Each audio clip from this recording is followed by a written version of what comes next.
بسم اللہ الرحمن الرحیم۔ انسان کی پیدائش پر شیطان کا اللہ تعالیٰ سے جھگڑا۔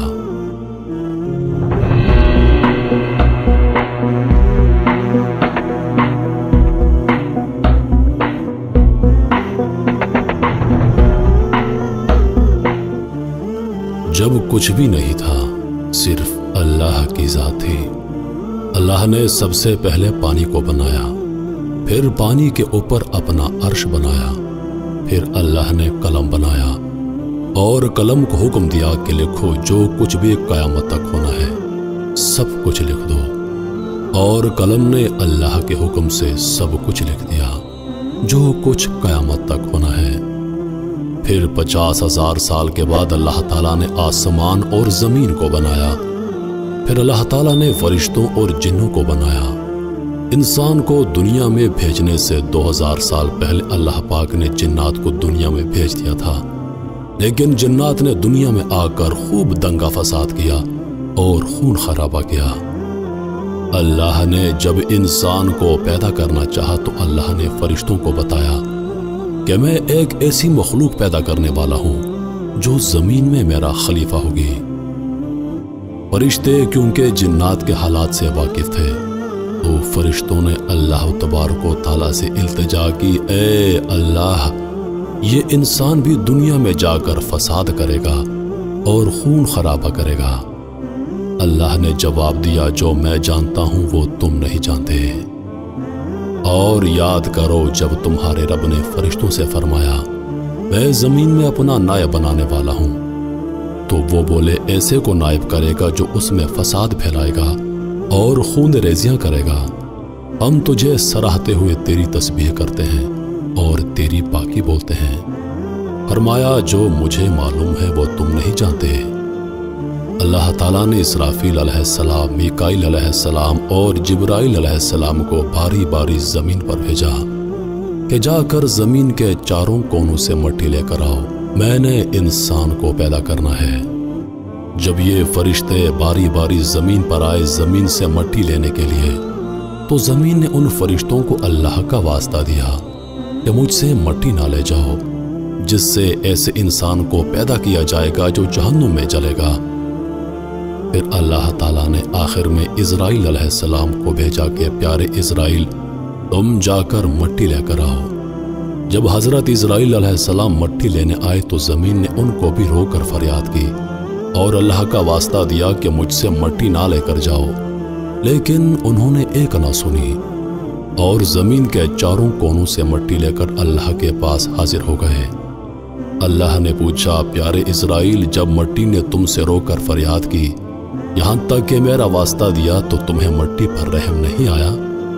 انہوں نے کہا، یا اللہ، میرے لیے تیرے حکم سے بڑھ کر کچھ نہیں، اس لیے میں مٹی لے کر آ گیا ہوں۔ اللہ نے فرمایا، پیارے اسرائیل، آج کے بعد انسان کو مارنے کی ذمہ داری میں تمہیں سونپ رہا ہوں۔ اللہ تعالیٰ نے آدم علیہ السلام کا پتلا بنایا اور 40 سال تک وہ پڑا رہا۔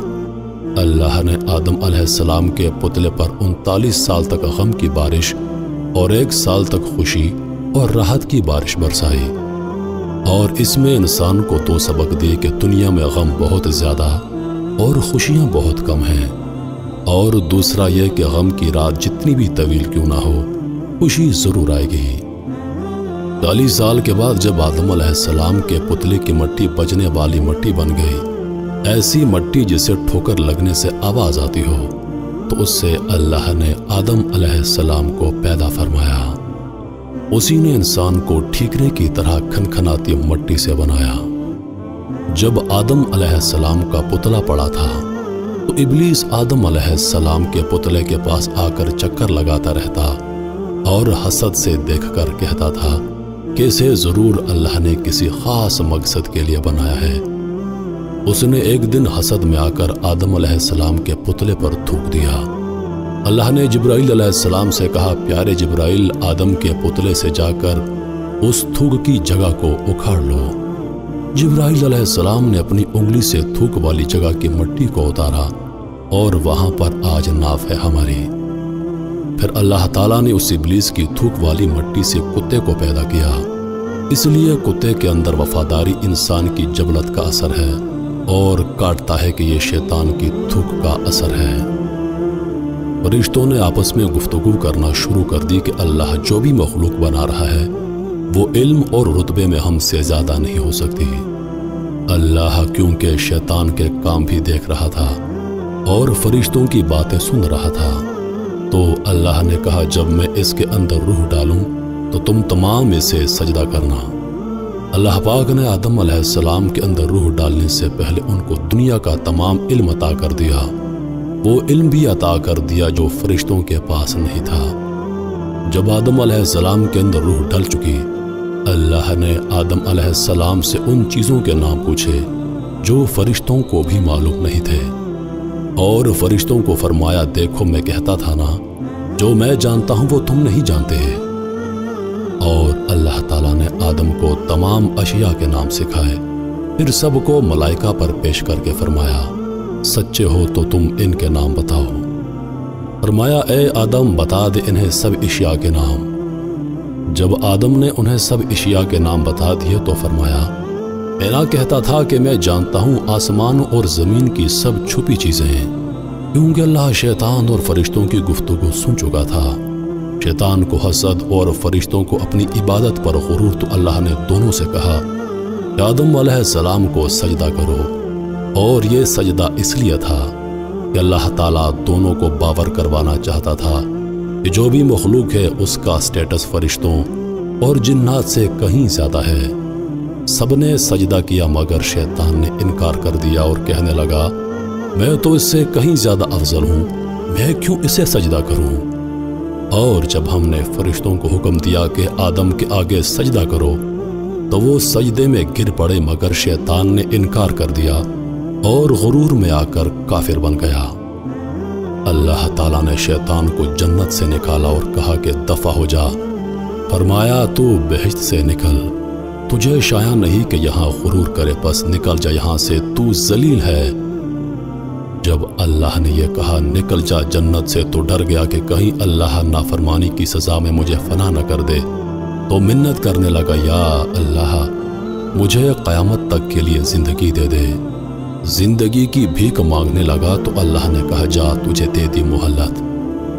جیسے ہی اللہ پاک نے مہلت دی تو گارنٹی مل گئی کہ اللہ وعدے کا پکا ہے، اب مہلت مل گئی ہے تو سزا نہیں دے گا۔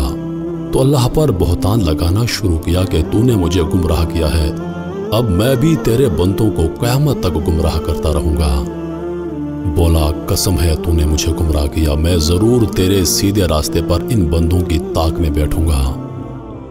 جب شیطان مردود نے اللہ پاک کو چیلنج کیا تو اللہ پاک نے جواب میں کہا اے مردود ذرا میری بات بھی سن، میرے بندے موت تک جتنے گناہ کرتے رہیں گے، جتنی غلطیاں کرتے رہیں گے، جتنی نافرمانیاں کرتے رہیں گے، لیکن جب جب سچی توبہ کریں گے مجھے اپنی عزت اور جلال کی قسم میں ان کو معاف کرتا رہوں گا۔ بس یہی وہ جھگڑا ہے جو شیطان اور انسان کے درمیان اب تک قائم ہے اور قیامت تک قائم رہے گا۔ شیطان کا کام انسان کو گمراہ کرنا، انسان کا کام کہ اپنی غلطیوں کی معافی مانگے، سچے دل کے ساتھ اللہ کی حضور گڑ گڑائے توبہ کرے، کیونکہ اللہ پاک اپنے وعدے کا پکا ہے۔ اس نے شیطان سے وعدہ کیا تھا کہ میرا بندہ جتنے گناہ کر لے، جب جب مجھ سے سچی توبہ کرے گا میں اس کی توبہ قبول کروں گا، میں اس کے گناہوں کو معاف کر دیا کروں گا۔ میرے محترم عزیز دوستو، اب انتخاب آپ نے کرنا ہے، کیا آپ کو ابلیس کی فوج کا سپاہی بننا ہے یا رحمان کی فوج کا سپاہی؟ غلطیاں سب سے ہوتی ہیں، انسان غلطی کا پتلا ہے، مگر جو غلطی پر ڈٹ جائے وہ شیطان، اور جو غلطی کر کے اللہ پاک سے توبہ کرے وہ ہے انسان، اور انسان اشرف المخلوقات ہے۔